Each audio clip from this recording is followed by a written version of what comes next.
अस्सलामु अलैकुम रहमतुल्लाहि व बरकातुहू।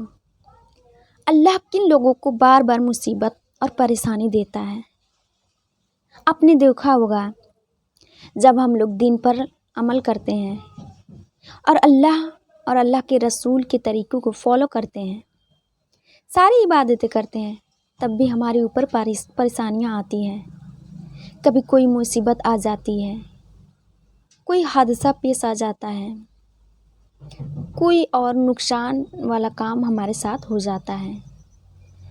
तो हम लोग ये सोचते हैं कि ऐसा हमारे ही साथ क्यों हो रहा है, हालांकि हम अल्लाह और अल्लाह के रसूल के तरीक़ों पर चलते हैं, हम दीन पर चलते हैं, लेकिन फिर भी हमारे साथ ऐसा क्यों होता है। लोग ये सोचते हैं कि आखिर मुसीबत आते ही क्यों हैं।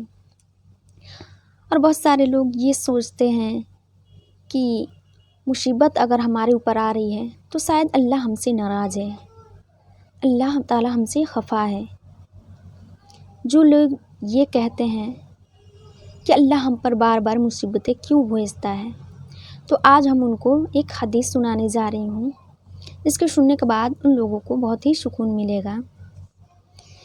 रसूलुल्लाह सल्लल्लाहु अलैहि वसल्लम ने इरशाद फरमाया कि जब अल्लाह ताला लोगों से मोहब्बत फरमाता है तो उनको मुसीबत में डालकर आजमाता है।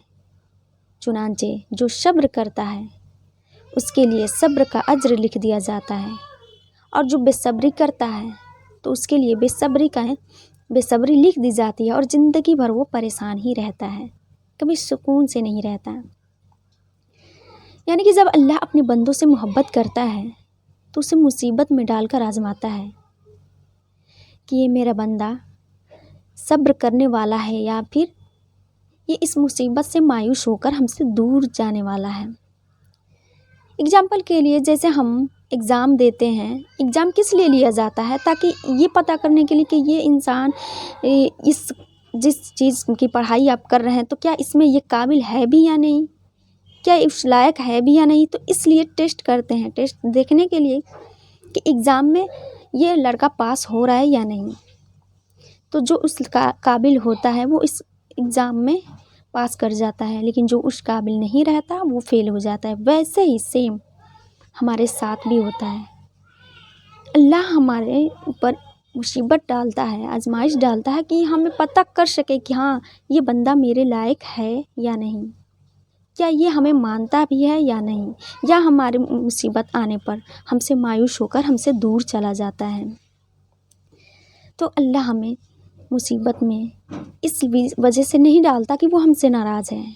अल्लाह मुसीबत हमें आजमाने के लिए डालता है, और जिनसे मोहब्बत करता है उन्हें ही आजमाता है। आपने देखा है कि जितने भी नबी आए थे, पैगंबर आए थे, अल्लाह के कितने करीब थे, वो अल्लाह के रसूल थे, लेकिन फिर भी उनमें उनको आजमाइश आई। कितने ज़्यादा आजमाइश है, बहुत ज़्यादा उन पे मुसीबतें आईं, लेकिन कभी उन्होंने अल्लाह का नाशुक्री नहीं किया, बल्कि उन्होंने सब्र किया, और उस सब्र के बदले अल्लाह ताला ने उनको बहुत अच्छे अजर दिया। जैसे कि आपने याकूब अलैहिस्सलाम को ही देख लीजिए कि उन्होंने कितने लंबे समय के बाद अपने बेटे से वो मिले। तो अल्लाह भी वैसे ही अपने महबूब बंदे से जो मोहब्बत करता है उससे ही आजमाइश के लिए चुनता है। हर कोई इस सब्र में, इस आजमाइश में पास नहीं हो पाता। आप देखते हैं जो अल्लाह के बहुत करीब महबूब होता है वही इस आजमाइश में सब्र करता है, और जो शख्स सब्र करता है अल्लाह उसे इस सब्र के बदले उसे बहुत बड़ा अज्र से नवाजता है। तो इसलिए जो लोग ये सोचते हैं कि अल्लाह हमें बार बार मुसीबत में डालता है, हमारे साथ ऐसा ही क्यों हो रहा है, वो लोग ये सोचें कि अल्लाह आपसे मोहब्बत करता है। ये एक मोहब्बत करने की भी ये निशानी है कि अल्लाह हमसे मोहब्बत करता है और हम अपने करीब करना चाहता है, वो आजमाना चाहता है, इसलिए वो हमें आजमाइश में डालता है। बस हमें सब्र करना है, ये सोचकर कि इस सब्र के बाद हमें बहुत अच्छा अज्र से नवाजा जाएगा। तो उम्मीद है यह मसला आपको अच्छे से समझ में आ गया होगा। इस वीडियो को दूसरों तक ज़रूर शेयर करें। अस्सलामु अलैकुम रहमतुल्लाहि व बरकातहू।